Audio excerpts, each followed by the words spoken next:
ደደብ ሰው ስንል ምን ማለታችን እንደሆነ አስበውበት ያውቃሉ? ጨርሶ የማያስብ ወይስ ዝቅተኛ IQ ያለው ሰው? እንደ እውነቱ ከሆነ ድድብና የሐሳብ ማጣት ሳይሆን የሐሳብ ፕሮሰስ የማድረግ አሰቃቂ ግድፈት ነው። ደደብ ሰው ጨርሶ የማያስብ ሳይሆን የሚያስብበት መንገድ ከፍተኛ ችግር ያለበት፣ የውስጥ ፍርዱ ያዘመመና የራሱን ችግርና ቁመና በፍጹም የማያውቅ ነው። የዚህ ትልቅ ማሳያ የሚሆነን በሳይንሱ ዓለም የብዙዎችን ቀልብ የሳበው አስገራሚው የማካርተር ዊለር ታሪክ ነው። ማካርተር ለራሱ ታላቅ ሳይንቲስትና የወንጀል ጥበብ ሊቅ እንደሆነ ያምናል። ሿሚውም አድናቂውም እርሱና ራሱ ብቻ ናቸው። አንድ ቀን በቤቱ ድንቅ ሳይንሳዊ ምርምር አደረገ። የሎሚ ጭማቂ ፊቱ ላይ ከተቀባ የባንክ ካሜራዎች አያዩኝም የሚል ፊቱን በሎሚ ጭማቂ ተለቀለቀና በካሜራው ራሱን ለመመልከት ሞከረ። ካሜራው እርሱን አላሳየውም። ምክንያቱም ደግሞ የሎሚ ጭማቂ አይኑን ስላቃጠለው ካሜራውን ወደ ሌላ አቅጣጫ አዙሮት ነበር። እርሱ ግን በጽኑ አመነ። የሎሚ ጭማቂ የማይታይ ያደርገኛል። በሙሉ እምነት ወደ ባንክ አቀና። ዘረፋውን አከናውኖ በሰላም ወደ ቤቱ ተመለሰ። ነገር ግን በደቂቃዎች ውስጥ ፖሊሶች በሩን ሰብረው ገቡ። ምስሉ በሴኩሪቲ ካሜራ ሙሉ በሙሉ ተቀርጾ በዜና ተሰራጭቶ ነበርና ማካርተር ሲያዝ በከፍተኛ ግርምት ሆኖ የጠየቀው ጥያቄ ግን ከወንጀሉ በላይ ታሪካዊ ሆነ። እንዴ ኮንስታብል፣ ሎሚውን እኮ ተቀብቼው ነበር፣ እንዴት አያችሁኝ? ይላል። ይህ ዘላዛሩስ ኢፌክት ነው። ዛሬ ራሳቸውን እንደ ዕውቀት ፋና ስለሚያዩ ሰዎች ስለ ዳኒንግ ክሩገር ኢፌክትና በፍልስፍና ሰፈር ስላለው የዕውቀት እብሪት አደጋ በጥልቀት እንወያያለን። የዳኒንግ ክሩገር ተጽዕኖ። ይህ አስገራሚ ድርጊት ይህን በሎሚ ጭማቂ የመታወር ሞኝነት በ1999 ዓመተ ምህረት የተከታተሉት ሁለት ታላላቅ የሥነ ልቦና ሊቃውንት ነበሩ፣ ዴቪድ ዳኒንግ እና ጀስቲን ክሩገር። እነርሱ ማካርተርን በግርምት ብቻ አላለፉትም፣ በጥልቀት መረመሩት። ጉዳዩን ይበልጥ አስገራሚ የሚያደርገው ግን ነው። ማካርተር የአእምሮ በሽተኛ አልነበረም፣ አልሰከረም፣ አልጦዘም ወይም ባደንዛዥ ዕፅ አልናወዘም። የአእምሮ ሁኔታውም ጤናማ ነበር። ታዲያ ችግሩ ምን ነበር? ችግሩ ንጹሕ ድድብና ነበር። የሐሳብ ፕሮሰስ የማድረግ አሰቃቂ ግድፈት። ይህ ድድብናውን ግን አንድ አስገራሚ ስጦታ ሰጠው። ያለ ልክ መተማመን፣ የዕውቀት እብሪት። ድንቁርና የራሱ መጋረጃ አለው። ለባለቤቱ በፍጹም አይታወቅም። አንድ ሰው እኔ ድደብ ነኝ ወይ? የምሰራው ነገርስ ትክክል ነው ብሎ ራሱን ከጠየቀ እንኳን ደስ አሎት።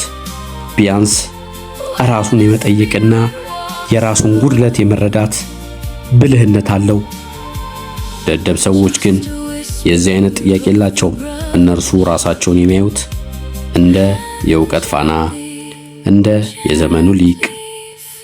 ማካርተር ያንን ባንክ ሲዘርፍ የሌሎች ሰዎችን አእምሮ፣ የፖሊሶች፣ የባንክ ሰራተኞች፣ የኛም ጭምር ያልደረሰበትን ታላቅ ሚስጥር ቀድሞ የደረሰበት ሊቅ እንደሆነ በጽኑ አምኖ ነበር።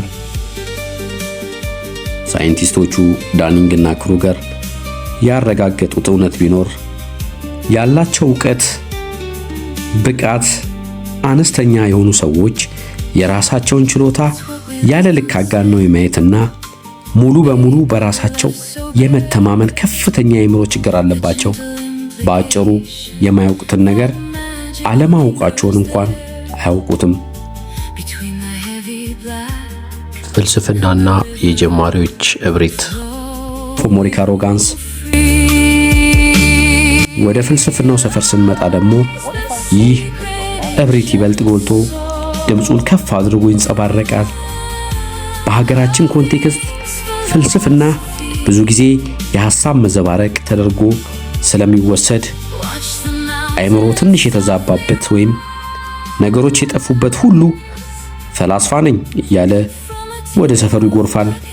አንተ የለህም፣ እኔ የለሁም፣ ይህ ዓለም ቅዠት ነው፣ እኛ ሰዎች ሳንሆን የራሳችን ጥላ ነን የሚሉ የቃላት መሰባበሮችና የግራ መጋባት ሐረጎችን መደርደር ብቻ ድንቅ ፈላስፋ የሚያደርግ ይመስላቸዋል።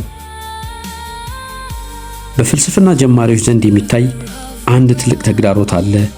እርሱም ሶፎሞሪክ አሮጋንስ ወይም የጀማሪዎች እብሪት ይባላል። የሶቅራጠስን ወይም የኒቼን መጽሐፍ ገልበጥ አድርጎ ያነበበ ወይም ቲክቶክ ላይ የአንድ ደቂቃ የፍልስፍና ኮት ያየ ጀማሪ የዓለምን ውስብስብ ችግሮች ባንድ የፈታ የሕይወትን ምስጢር የጨረሰና ሁሉንም የተረዳ ይመስለዋል። ይህ ፊሎሶፊካል ኔቪቲ ወይም ፍልስፍና የልጅነት የዋህነት ይለዋል። የዚህ እብሪት አደገኛው ጫፍ ደግሞ ነገሮችን ማቃለል ወይም ኦቨር ሲምፕሊፊኬሽን ነው። ለእርሱ ዓለም ጥቁርና ነጭ ብቻ ናት። በቃ ምንም አይነት ግራጫ ቀለም የለውም። ውስብስብ ማህበራዊና ስነ ልቦናዊ ነገሮች እንኳን በአንዲት ጠባብ ሳጥን ውስጥ ይከቱታል። ለምሳሌ አንድ መንገድ ላይ ቆሞ ስልኩን ሲጎረጉር ብታየው፣ አረ ጎበዝ፣ ትውልድ እኮ በቴክኖሎጂ ባርነት ወደቀ፣ የሰው ልጅ ማንነቱን አጣ ብለው በአንድ ደቂቃ ሙሉውን ትውልድ ይፈርዱበታል። ምናልባት ሰውየው አቅጣጫ ለመፈለግ ጉግል ማፕ እየተጠቀመ ሊሆን ይችላል። ወይም ደግሞ አንድ ሰው በቡና ቤት ሻይ በካርሜል ሲያዝ ሲሰሙ ይህ እኮ የቡርዣ ኗኗር የስልጣኔ ውድቀት ነው ብለው በሻዩ ላይ የፖለቲካና የፍልስፍና ትንታኔ ይሰጡበታል። ምክንያቱም ለነርሱ ሚስጥር የሚባል ነገር የለም፣ ሁሉንም ያውቁታል።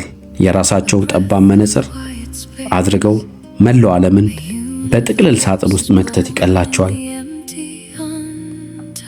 እውነተኛ ጥበብ ምንድናት? ነገር ግን እውነተኛ ፍልስፍና ከመጀመሪያዋ እስከ መጨረሻው ሐረግ የሐሳብ መጣመምን፣ ጥልቀትንና ጽኑ ምክንያታዊነትን ወይም ራሽናሊቲን ትጠይቃለች። በነገራችን ላይ የፍልስፍና ትልቅ ክብደቱና እውነተኛ ውበቱ ሰዎችን የሊቅነት መንበር ላይ ማስቀመጡ ሳይሆን ይበልጥ ያለማወቅ ሽንቁር ውስጥ መክተቱ ነው። አንድ ሰው በፍልስፍናው መንገድ በሄደ ቁጥር፣ መጽሐፍትን ባነበበና ባወቀ ቁጥር የሚረዳው ትልቅና አስፈሪ እውነት ቢኖር በዚህ ዓለም ላይ ሁሉም ነገር በጥያቄ ምልክትነት ውስጥ መሆኑን ብቻ ነው። የጥበብ አባት የሆነው ሶቅራጠስ ያንን ታዋቂ ንግግሩን የተናገረው በምክንያት ነው። እኔ የማውቀው አንድ ነገር ቢኖር ምንም እንደማላውቅ ብቻ ነው። ስለዚህ አይምሮአችንን ከዚህ አደገኛ የዳኒንግ ክሩገር ኢፌክት ወጥመድ እንጠብቅ። ሁሉንም አውቃለሁ ብሎ ከመመጻደቅ ይልቅ የማናውቀውን ነገር አለማወቃችንን በጸጋ መቀበል፣ የጥበብ ሁሉ መጀመሪያ ደግሞ እውነትም ዕውቀትን መከተል ነው። በቀጣዩ ክፍላችን ደግሞ ከዳኒንግ ክሩገር ኢፌክት ሰለባዎች ጋር ወይም በአጭሩ ከደደብ ሰዎች ጋር ሕይወታችንን ሳይታወክ አይምሮአችን ሳይታመም እና የደም ግፊቶቻችን ሳይጨምሩ እንዴት አብረን መኖር እንደምንችል አስገራሚ መፍትሄዎችና መለያ ባህሪዎችን ይዘን እንመለሳለን። ማንም ሰው እንዳይመልጠው። ይህ ዘላዛሩስ ኢፌክት ነው። ዛሬ ያነሳነው ከተመቻችሁ ላይክ ማድረጉን አትርሱ። አረ ይህንን ቪዲዮማ እገሌ ማየት አለበት ያላችሁ እንደሆነ ደግሞ ሼር በማድረግ የውይይቱ አካል ያድርጉት። እንዲሁም ሳምንታዊ የፍልስፍና የሳይንስና የምክንያታዊነት አስተሳሰብ ዳሰሳዎችን እንዳያመልጣችሁ አሁኑኑ ሰብስክራይብ ማድረጋችሁ የደወል ምልክቷን ተጫኑ። እስከሚቀጥለው ጊዜ የራሳችንን ሆነ የሌሎችን ዕውቀት መጠየቅ፣ ጥበብን መፈለግና ምክንያታዊ መሆንን አታቁሙ። ይህ ዘላዛሩስ ኢፌክት ነው። መልካም ጊዜ። The secret ancient soul of the East philosophy. Watch the mountains softly rise from a tear of blackened stone. A world upon the paper, where the spirit walks alone. Just a whisper of the grass.